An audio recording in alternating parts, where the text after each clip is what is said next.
नमस्कार, बुलेटिन में आपका बहुत बहुत स्वागत है। मैं हूं आपके साथ दीपिका ओझा। चलिए शुरुआत करते हैं खबरों की। मुख्यमंत्री मनोहर लाल पंचकुला के शिक्षा सदन पहुंचे। शिक्षा सदन में बैठक आयोजित की गई। बैठक में कई अहम विषयों को लेकर मुख्यमंत्री ने चर्चा की। इस दौरान शिक्षा मंत्री कर्नल गुर्जर, शिक्षा विभाग के अतिरिक्त मुख्य सचिव राजेश खुल्लर, मुख्यमंत्री के अतिरिक्त प्रधान सचिव डॉक्टर अमित कुमार अग्रवाल समेत शिक्षा विभाग के अधिकारी बैठक में मौजूद रहे।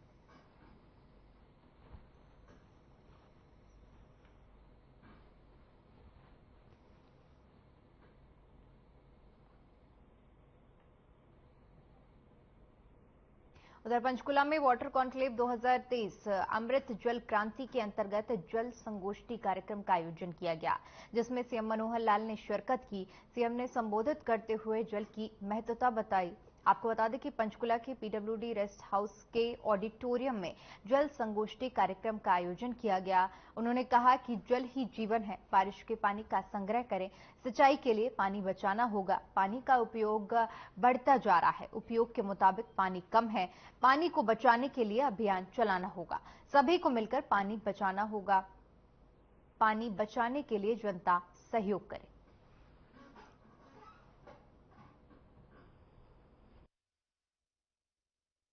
किसानों के बहुत बड़े पैरोकार, मैं कहूंगा किसानों के मसीहा, पूर्व मुख्यमंत्री पंजाब, केंद्र में भी वो मंत्री रहे, आज हमारे बीच वो नहीं रहे हैं।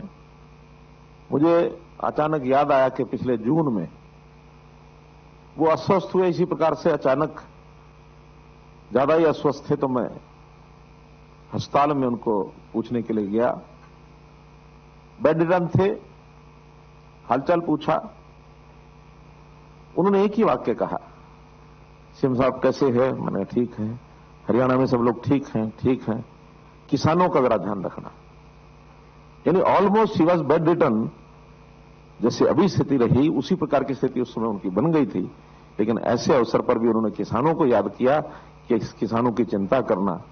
तो मैं समझता हूं आज की इस जलगोष्ठी, संयोग ही ऐसा है आज का दिन वो हमारे बीच में नहीं रहे, तो मैं तो चाहूंगा कि ये जो जल संगोष्ठी है ये उन्हीं को समर्पित की जाए। देवेंद्र सिंह जी ने बताया है कि पानी ये हमारे लिए अमृत है। पानी हमारा, जल ही जीवन है, जैसा कहते हैं हमारा जीवन है। पानी के बिना कुछ नहीं है। शायद कुछ समय तक अन्न के बिना व्यक्ति रह सकता है, लेकिन जल के बिना नहीं रह सकता। जल उसका एक प्रवाह है, उसका एक साइकिल है, प्रकृति का साइकिल है। उसमें जल की हमको प्राप्ति होती है।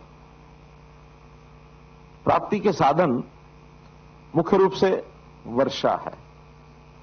वर्षा भी एक हमारे क्षेत्र में वर्षा होती है और एक वर्षा मानो हमसे दूर पहाड़ों में होती है, तो पहाड़ों का जो एक पानी का प्रवाह है उसका हिस्सा हमको।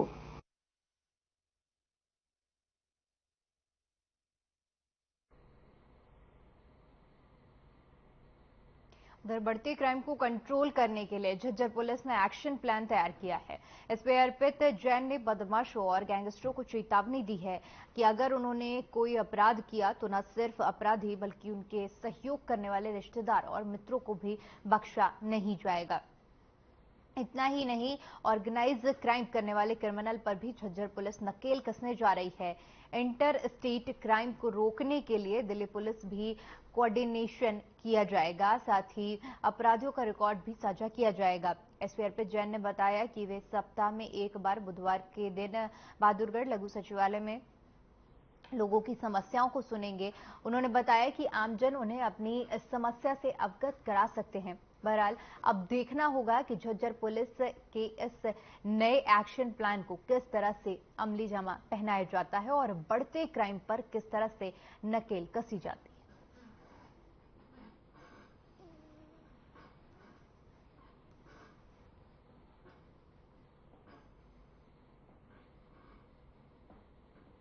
बुधवार को 11 से 1 तो रहेगा ही, 1 के बाद भी जब तक आते रहेंगे मैं मिलता रहूंगा उनसे।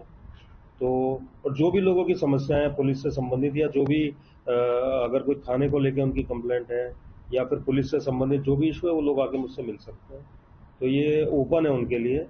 और जो भी उनकी प्रॉब्लम्स है, हमारी कोशिश रहेगी कि जल्दी उनको रिजॉल्व किया जाए।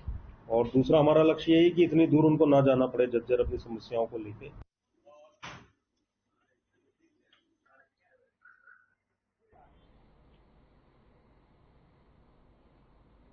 झज्जर पुलिस ने शहर के मुख्य बाजारों और मार्गों पर भ्रमण कर दुकानों और दुकानदारों और साथ ही साथ लोगों से अपनी दुकानों के बाहर सीसीटीवी कैमरे लगवाने का आग्रह किया ताकि किसी भी आपराधिक वारदात को रोका जा सके।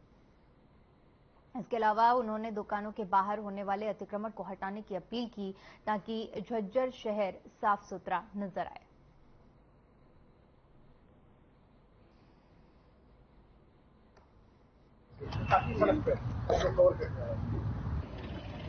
हमारा पुलिस प्रेजेंस डे है और उसी के चलते हुए हम जो है ना लोगों से मिल रहे हैं और ज़्यादा से ज़्यादा जो व्यापारिक संस्थान हैं उनको हम कह रहे हैं कि कैमरे जो है ना लगवाएं और अपनी भी सुरक्षा करें और एक कैमरा बाहर रोड की तरफ लगवाएं ताकि हमें भी फायदा हो। अगर कोई वारदात हो जाए तो हम उसका फायदा उठा सकें और कोई भी क्राइम होने को रोक सकें। अतिक्रमण को लेकर भी लोगों से कहा? हाँ, लोगों को समझाया जा रहा है और लोग पहले से आपने देखा भी होगा, लोगों ने काफ़ी हमारी सहायता करी है और काफ़ी फर्क है।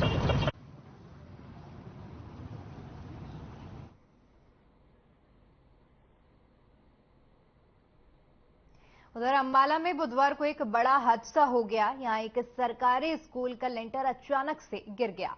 उसके नीचे 3 मजदूर दब गए। मजदूरों को घायल अवस्था में अस्पताल में भर्ती कराया गया। यहां उनका इलाज जारी है।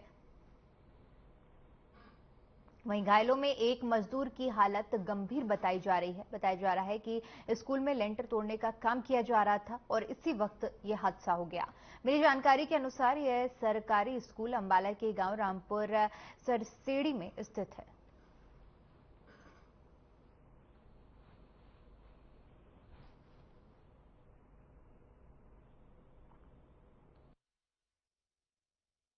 दोपहर के टाइम आज दीवार गिरने से 3 मजदूरों को टोटल चोटें लगी हैं और कोई ठेकेदार ने पुरानी बिल्डिंग के लेंटर तोड़ने के लिए मजदूर बुलाए थे तो वहाँ 3 मजदूरों को चोटें लगी है। अब फिलहाल कोई कंप्लेंट नहीं मिली। जैसे कोई कंप्लेंट मिलती है तो आगे कार्रवाई में लाई जाए।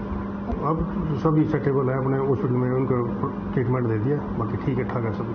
सर ऐसा है कि ये बिल्डिंग जो है कंडम घोषित कर दी गई थी विभाग के द्वारा और इसकी 28/3/2023 को बोली करवाई गई थी, जिसमें ठेकेदार ने ठेका ले लिया था, जिसमें Dheeraj Bansal son of Rajeshwar Bansal Ambala cantt का निवासी है, जिसको ठेका दिया गया था।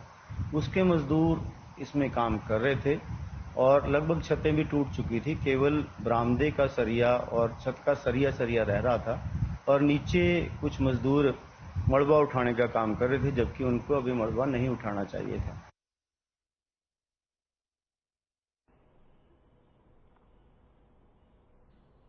हरियाणा में गेहूं की फसल का सीजन जोरों पर है और मंडियों में गेहूं की आवक जोरों से चल रही है। नारनौल की अनाज मंडी में भी लगभग 6 लाख क्विंटल गेहूं की आवक हो चुकी है, लेकिन उठान का कार्य धीमी गति से चल रहा है। उसी को लेकर नारनौल अनाज मंडी में आढ़ती और किसान परेशान हैं। किसानों ने कहा कि गेहूं का उठान न होने से उनकी फसल का भुगतान नहीं हो पा रहा है। वहीं आढ़तियों ने कहा कि यदि बारिश आ गई तो खुले में पड़ा गेहूं खराब हो सकता है। इस मौके पर कांग्रेस नेता राजवीर मोड़ भी नारनौल अनाज मंडी में पहुंचे और उन्होंने आढ़तियों और किसानों से बातचीत की। कांग्रेस नेता राजवीर मोड़ ने कहा कि हम नारनौल की अनाज मंडी में पहुंचे और आढ़तियों और किसानों से मुलाकात की। उन्होंने कहा कि मंडी में गेहूं का उठान बड़ी धीमी गति से हो रहा है। अनाज मंडी के प्रधान शमशेर ने कहा कि गेहूं का उठान नहीं हो रहा है।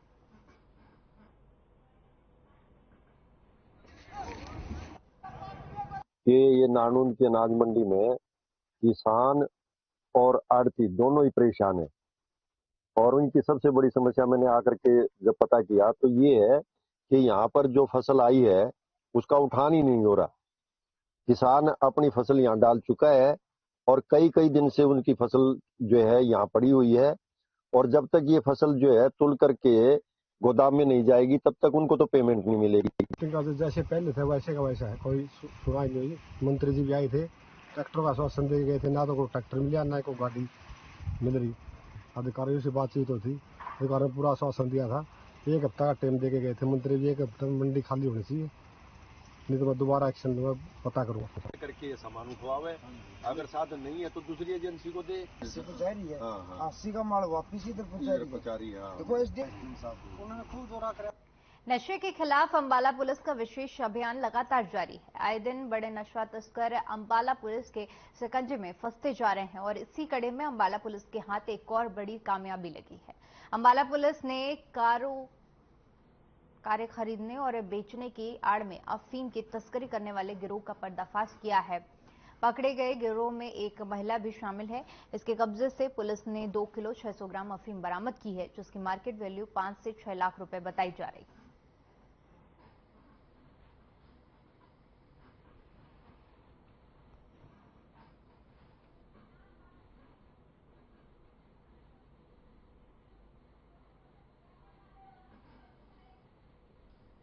में उन्होंने एक बड़ी नशे की खेप पकड़ी है। सीआईए की टीम के पास एक मुखबरे खास से सूचना प्राप्त हुई थी कि कुछ लोग हरियाणा के बाहर से नशे की बड़ी खेप अंबाला लेकर आ रहे हैं, जिसके ऊपर नाकाबंदी करते हुए हमारी सीआईए की टीम द्वारा एक गाड़ी को फ्लैग डाउन किया गया।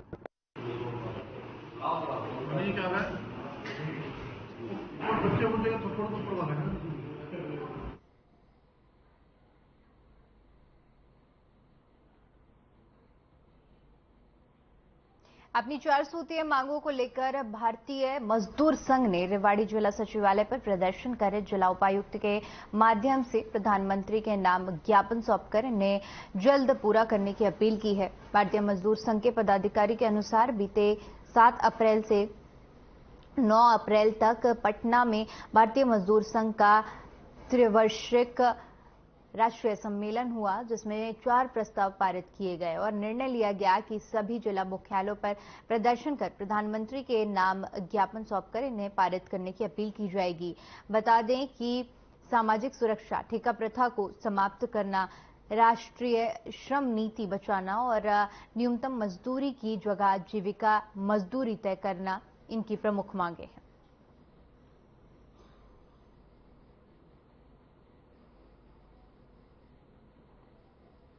भारतीय मजदूर संघ के तयशुदा प्रोग्राम अनुसार, क्योंकि 7, 8, 9 अप्रैल को पटना बिहार में एक हमारा अधिवेशन हुआ था, जिसमें फैसला लिया गया था कि